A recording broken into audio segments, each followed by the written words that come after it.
Kahimtang sa panahon ng latest news. Diyon sa tuloy niya ang Pag-asa Mactan, pinagi ni Sir Joseph Merlas. Sir Joseph, mayang adlaw Lunes. Maayong adlang Lunes usab si Ariel ug sa atong mga suking tagpaminaw ug mao ni atong update sa kahimtang sa atong panahon para karong adlang Lunes. Ang amihan o northeast monsoon may padayong nakaapekto diha sa aminang bahin sa Luzon. Samtang ang shear line panag-abot aning bugna ug init nga masa sa hangin mo'y nakahatag og mga pagpanag-um ug mga pag-ulan diha sa silangang bahin sa central ug sa southern Luzon. Ug sa atong monitoring wala tay gibantayan ug gipaabot nga LPA ug bagyo posibleng makaapekto sa atong nasod karong simnahuna. Maong karong adlaw Lunes ang tibuok Visayas, lakip na ang probinsya sa Sugbo.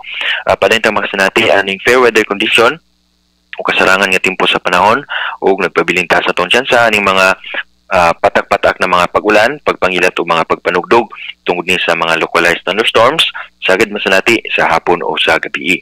O karong mga orasa wala na tayo nakita ng mga pag-ulan dito sa Central Visayas. Apan padayon kapuntang mag-monitor sa atong issue nga mga thunderstorm advisories. Kentang sa atong hangin ug kadagatan wala tay gale warning nga giisa. Maong tibuok Visayas na ay hinay ngadto sa kasarangan nga hangin gikan sa amin ng silangan ngadto na sa silangan o gatong kadagatan na ay malinawon ngadto sa kasarangan nga mga pagbalod. Sa Cebu atong dagat muhunas ni sa 1:03 sa hapon kani gimabon nga 0.2 meters ug motaob sa 5:06 ugma sa buntag kani gilawmon nga 1.4 meters. Atong temperatura 25 to 32 degrees Celsius o atong haring adlaw musubang ni sa 5:33 sa buntag. O atong Philippine Standard Time 5:31 na sa kabuntagon. Ug mo na atong latest gikan diri sa buhatan sa Pag-asa Mactan, Visayas do Este, Kids Joseph Merlas, maayong buntag. Salamat nimo Sir Joseph, may buntag sa Pag-asa. Welcome sir. Okay, bye-bye. Okay sir, bye.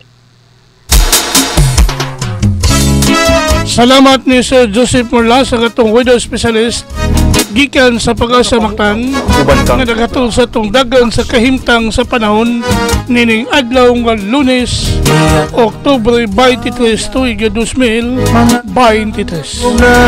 Salamat sa Pag-asa Mactan ug mayong buntag kaninyong tanan.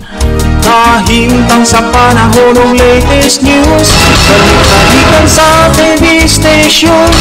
May pauban kang kubra in action.